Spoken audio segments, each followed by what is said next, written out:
না এটা না, কিন্তু যে ব্যয় কত হচ্ছে, কারণ এটা ব্যয়টা যেটা হচ্ছে সেটা হচ্ছে যে প্রথম কথা হচ্ছে যে বেশিরভাগ ব্যয় করা হচ্ছে ওই যে নিজস্ব সরকারের যে উইদিন দ্য বাজেট যেটা, এটা হল কিছু স্পেশাল অ্যালোকেশন আছে, সেটা হচ্ছে যে সংস্কৃতি মন্ত্রণালয়।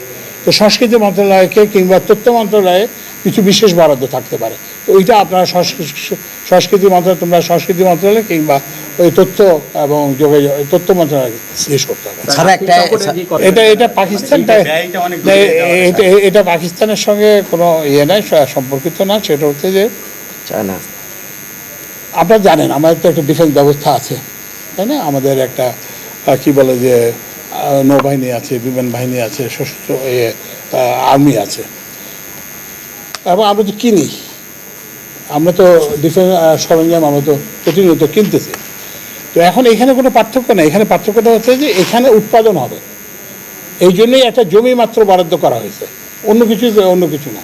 তো এখন এটা কি পাকিস্তান থেকে আসবে না কোন টার্কি থেকে আসবে না কোথা থেকে, না এরকম কোনো সুনির্দিষ্ট কোনো ইয়ে হয় না।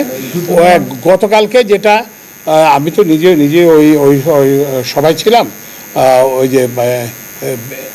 ওই যে বেজার বাংলাদেশ ইকোনমিক জোন অথরিটি, তো ওরা একটা শুধুমাত্র একটা ল্যান্ড অ্যালোকেট করছে ফর প্রোডাকশন অফ ডিফেন্স